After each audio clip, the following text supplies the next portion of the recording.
I was working the front desk at a hotel in Singapore when an American couple checked in at 3 a.m. local time. They looked exhausted. The woman leaned on the counter and said, "We need to call our son right now. It's his birthday." Most people hear stories like this and laugh. I collect them because every one of them reveals how differently people experience the world. If you value that kind of deeper lens on human behavior, you're exactly who this channel's built for. I nodded and offered to help them dial. She pulled out her phone and said, "Wait, what time is it in Ohio?" I told her it was 2 p.m. yesterday there. She stared at me. "Yesterday? How can it be yesterday?" Her husband jumped in. "That's impossible. Time doesn't go backwards." I tried explaining the international dateline, but he cut me off. "We left Los Angeles this morning. It's still today." I pointed to the clock on the wall. "Sir, you crossed the dateline. You gained a day." He shook his head. "I didn't gain anything. I lost 12 hours on a plane. They called their son anyway. He wasn't home. It wasn't his birthday yet in Ohio. My friend worked at a travel agency in London. An American client called to book a flight to Sydney. She wanted to leave Monday morning and arrive Monday afternoon for a meeting. My friend explained the flight takes 22 hours. The woman said, "Perfect, so I'll land Monday evening then." My friend tried again. "No, you'll land Wednesday morning because of the time difference." The woman got upset. "I don't have Wednesday free. Book me the shorter flight." There was no shorter flight. She hung up and called another agency. I met a guy in Tokyo who worked at an international call center. He told me about an American customer who was furious about a missed conference call. The call was scheduled for 9 a.m. Tokyo time. The American joined at 9 a.m. New York time. He missed it by 13 hours.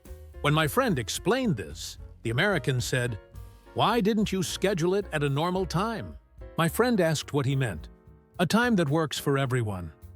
My friend replied, "Sir, when it's 9 a.m. here, it's 7 p.m. yesterday in New York." The American paused. "That's exactly the problem. Your 9 a.m. is too early."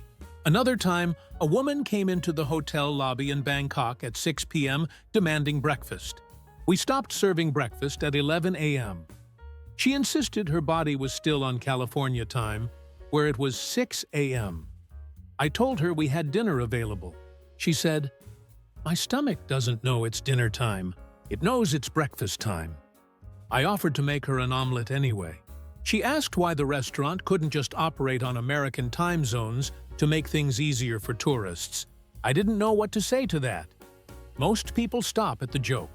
But the truth is, every one of these stories hints at something deeper: how culture bends logic. That's what I track here. Not just funny moments, but the hidden psychology behind them. Subscribe so you don't miss the next pattern everyone else overlooks. I was working as a tour guide in Paris when I picked up a group from their hotel at 9 a.m. One couple was missing. I called their room. The husband answered, half asleep. "We're not ready. We just went to bed." I reminded him the tour started at 9. He said, "It's 3 a.m. for us. We're on Central Time." I explained they were in France now and needed to adjust. He said, "Our bodies don't work that fast. We need at least 3 days." The tour bus waited 20 minutes. They never came down. My cousin worked at a restaurant in Rome. An American family came in at 4 p.m. asking for dinner.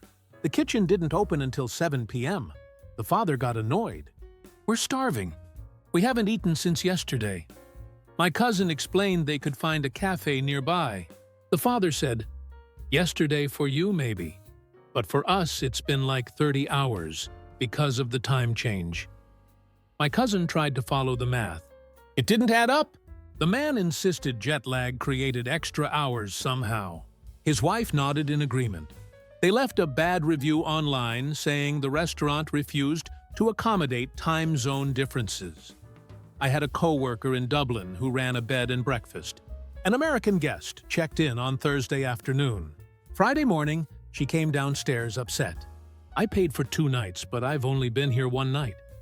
My coworker checked the booking. She'd arrived Thursday, stayed Thursday night, and this was Friday morning. 1 night. The guest disagreed. "I lost 8 hours flying here." That's a third of a day. You owe me partial credit. My coworker explained that everyone on the same flight lost the same 8 hours. The guest said, "Exactly. So you should have a policy for that." There was no policy for that. Another story from Singapore. A man called the hotel at midnight, furious that housekeeping hadn't cleaned his room. I explained housekeeping finished at 6 p.m. He said, "It's only 11 a.m. for me." I told him it was midnight in Singapore, where his room actually was. He said, "I didn't ask what time it is here. I'm telling you what time it is for me." I offered to send someone in the morning. He said morning was too late because he'd be awake all night on Texas time. I sent someone anyway. When the housekeeper knocked, he yelled at her for waking him up. My friend worked at a car rental desk in Barcelona. An American returned his car 3 hours late. The late fee was 30 euros. He refused to pay. "I'm not late. I'm early. It's still yesterday where I'm from." My friend pointed to the contract. The car was due at 10 a.m. Barcelona time. The man argued that time zones were arbitrary and he shouldn't be punished for geography. My friend asked if he wanted to dispute the charge with his credit card company. The man thought about it. Then he paid and muttered something about Europe being stuck in the past. I worked a summer in Amsterdam at a canal tour company. An American couple showed up for the 2 p.m. tour at 4 p.m. I told them they'd missed it. The wife said, "We're on vacation. Time doesn't matter." I explained we run on a schedule. She said, "That's very rigid. In America, we're more flexible." I told her the next tour left at 5 p.m. She checked her watch. "That's noon for us. We don't do activities at noon. We're usually eating lunch." I suggested they adjust to local time. Her husband said, "We tried that yesterday and it gave us both headaches." They asked for a refund for the tour they missed. I couldn't give them one. They said that proved Europeans weren't actually flexible. A guy I knew worked at a train station in Brussels. An American missed his train to Paris because he showed up an hour late. He'd set his phone to update automatically, but didn't realize it already had. He thought it was still showing New York time. When he figured it out, he demanded the train company hold the train for him. The agent explained trains don't wait for individual passengers. The man said, "In America, we have customer service." The agent sold him a ticket for the next train. The man asked why it cost more. "Because you're buying it last minute now, sir." The man walked away saying Europe was a scam. My sister lived in Prague and worked at a hostel. An American student checked in for a week. Every single morning, he missed the free breakfast by hours. It ended at 10 a.m. He'd show up at 1 p.m. On day 4, he complained to management that breakfast times were unfair to Americans. My sister asked why he didn't just wake up earlier. He said, "I'm adjusting naturally." "You can't force your body." She suggested setting an alarm. He said alarms disrupted his circadian rhythm. On his last day, he left a note saying the hostel should offer all-day breakfast for international guests. The hostel did not change its policy. I was working at a university in Melbourne when an American exchange student missed her first 3 classes. She came to my office confused. "The schedule says 9 a.m., but I keep missing it." I asked what time she was arriving. 9 a.m. I asked her to show me her phone. It was set to Pacific time. She'd been showing up at what she thought was 9 a.m., which was actually 2 a.m. Melbourne time. Then she'd go back to sleep and actually wake up at noon. I showed her how to change her phone settings. She said, "But then I won't know what time it is at home." I told her she could have 2 clocks. She looked at her phone like I'd suggested something impossible. My friend managed a co-working space in Berlin.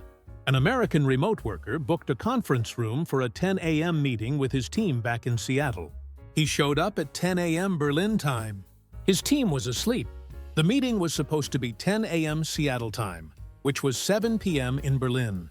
He'd written 10 a.m. in his calendar, but didn't specify which time zone. He missed the meeting entirely. The next week, he overcompensated and joined at 1 a.m. Berlin time, which was 4 p.m. Seattle time. His team hadn't scheduled anything. He'd confused himself again. After a month, he started just calling people randomly until someone answered. I worked at a medical clinic in Auckland. An American patient called to cancel his 2 p.m. appointment. I checked the schedule. His appointment was at 10 a.m. and he'd already missed it. He insisted he'd booked it for 2 p.m. I pulled up his confirmation email. It's at 2 p.m. New Zealand time, sent from our system. He said, "Nobody told me you meant New Zealand time." I explained he was in New Zealand getting treatment in New Zealand. He said, "You should write that in the email." The email header had our Auckland address and phone number with a New Zealand country code. He said that wasn't clear enough. A woman I knew worked at a safari booking company in Kenya. An American couple called to confirm their 6 a.m. pickup for a wildlife tour. The morning of the tour, they didn't answer their phone. The guide knocked on their hotel door. Nothing. At 8 a.m., they called back, angry. "Why didn't you pick us up?" The guide explained he'd tried at 6 a.m. The husband said, "We were awake at 6 a.m. our time." That was 1 p.m. in Kenya, 7 hours after the tour left. The guide couldn't take them out alone because you need groups for safety. They demanded a refund. The company policy said no refunds for no-shows. They left a review saying the company was disorganized. My brother worked at a language school in Buenos Aires. An American student kept missing his Spanish classes. They were Monday, Wednesday, Friday at 4 p.m. He showed up Tuesdays, Thursdays, and Saturdays at random times. When my brother asked what was happening, the student said, "I'm coming when it's 4 p.m. in Miami." My brother explained the class times were local. The student said, "That's not what I paid for." My brother showed him the enrollment form. It clearly said Buenos Aires time. The student said he didn't read that part. He asked to transfer to an online class instead, so he could join from his own time zone. The online classes were also scheduled in Buenos Aires time. He dropped out. I had a friend in Mumbai who worked customer support for an American software company. American employees constantly scheduled meetings at times that were the middle of the night in India. One manager set a 9 a.m. meeting and got upset when the Mumbai team didn't join. It was 9 a.m. in Boston, which was 7:30 p.m. in Mumbai. The manager said, "Can't you just stay late?" My friend explained she had family commitments. The manager suggested she come in early instead. That would be 4 a.m. The manager said, "See, that works." It didn't work. Eventually, the company made a rule that meeting organizers had to rotate time zones. The American managers hated it. One said it was unfair that he had to wake up early when his team in India was used to it. I worked at a gym in Stockholm. An American member signed up for a 6 a.m. spin class. She never showed up. After a week, I asked if she was still interested. She said, "I'm coming, but the class is always over." I asked what time she arrived. 6 a.m. I asked her to check her phone time. It was set automatically to Eastern time. She'd been arriving at what was actually noon Stockholm time, 6 hours after class ended. I helped her fix it. The next morning, she came in at midnight because she'd gotten confused about AM and PM while converting. She left and never came back. Another time in London, an American startup founder rented office space from us. He scheduled an all-hands meeting for his team at noon GMT. Half his team was in London, half in New York. The London team showed up at noon. The New York team showed up at 7 a.m. their time, which was also noon GMT. But the founder showed up at noon New York time, which was 5 p.m. GMT. He'd written GMT but meant EST. Everyone waited an hour and left. He sent an angry email about people not respecting meeting times. His British COO had to explain what GMT actually meant. The founder replied, "Why would I use a British time zone for an American company?" The COO reminded him their headquarters was in London. I was working at a shipping company in Auckland when an American customer called, furious. Her package was supposed to arrive on the 15th. It was the 16th and nothing had come. I checked the tracking. The package arrived on the 15th, delivered and signed for. She said that was impossible because she was home all day on the 15th. I asked if she'd checked yesterday. She said, "I'm not talking about yesterday, I'm talking about the 15th. I explained that the 15th was yesterday in New Zealand. She said, "It's the 15th right now where I am." She was in Hawaii.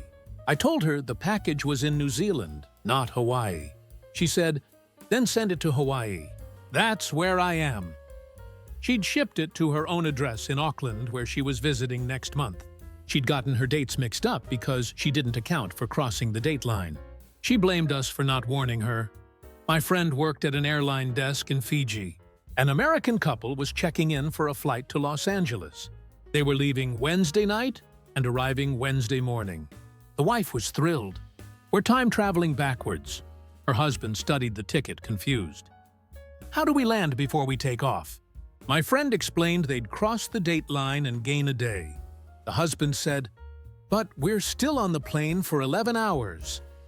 My friend confirmed. The wife asked, "So do we age 11 hours or do we get younger?" My friend didn't know how to answer that. The husband asked if they'd arrive hungry or full since they'd be eating airplane food in the future, but landing in the past.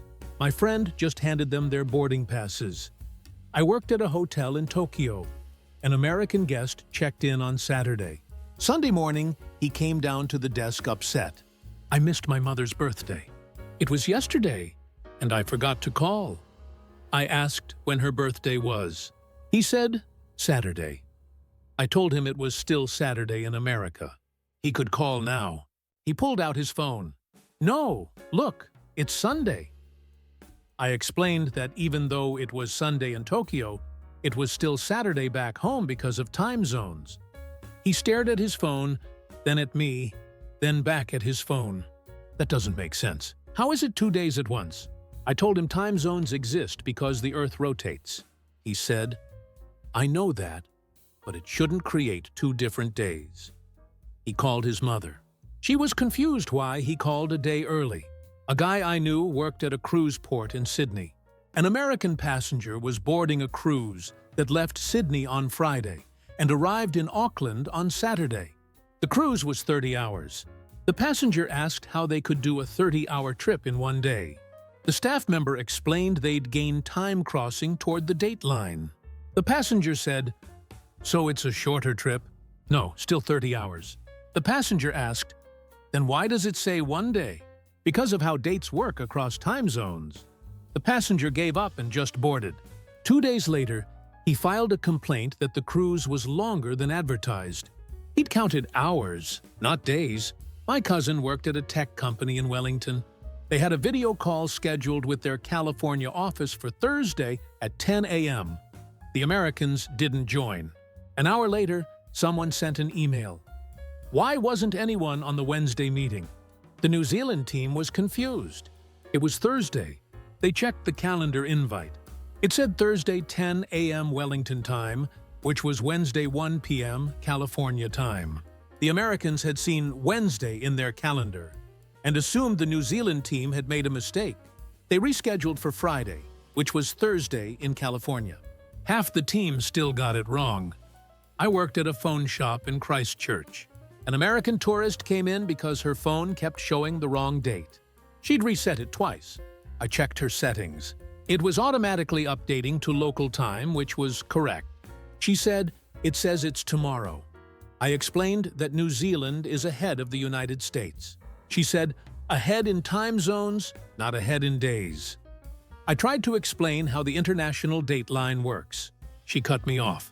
"I'm not talking about lines. I'm talking about my phone saying it's the 18th when it's clearly the 17th. I asked where she was from. "Colorado, and in Colorado, it is the 17th. I told her she wasn't in Colorado. She said, "I know, but the date shouldn't change just because I got on a plane." I suggested she just use the local date. She said that would confuse her even more. Another story from Auckland. An American man called a radio station my friend worked at, insisting he'd won a contest. The contest deadline was Friday at midnight. He'd submitted his entry at 11 p.m. Friday, his time. The radio station was in New Zealand, where it was already 6 p.m. Saturday. He'd missed the deadline by 18 hours. He argued that he'd submitted before midnight like the rules said. The DJ explained the deadline was New Zealand midnight. The man said, "You should specify that." The DJ said, "We're a New Zealand radio station. All our times are New Zealand times." The man said that was unfair to international listeners. The DJ asked why someone in America was listening to Auckland radio. The man said he liked the music. He did not win the contest. I was working at an airport information desk in Singapore when a woman asked me what time her connecting flight left. I looked it up. Gates close at 5:30 p.m. local time. She checked her phone. "So I have 4 hours." I looked at the clock. It was 4:45 p.m. Singapore time. I told her she had 45 minutes. She panicked. "My phone says 1 p.m. I explained her phone was still on Los Angeles time. She started running. I watched her weave through the terminal, dragging her suitcase behind her. She made the flight with 5 minutes to spare. When she came back through Singapore a week later, she stopped at my desk. She'd set her phone to update automatically now. Then she asked if I could explain how Australia was a day ahead of Asia, even though it was right next door. I told her that was a question for a different day. My friend in Bangkok told me about an American hotel guest who asked the front desk to wake him up at 7 a.m. New York time every morning. That was 7 p.m. in Bangkok. They did it the first night as a courtesy. He came down to the lobby in his pajamas, confused about why it was still light outside. The second night, they called again at 7 p.m. He didn't answer. The third night, he told them to stop. Then he asked why Thai people eat dinner so early. They explained that 7 p.m. was normal dinner time everywhere. He said in New York, people eat at 8 or 9. They told him he wasn't in New York. He said his body didn't know that. The thing about time zones is they're not that complicated. The sun rises in the east. The earth rotates.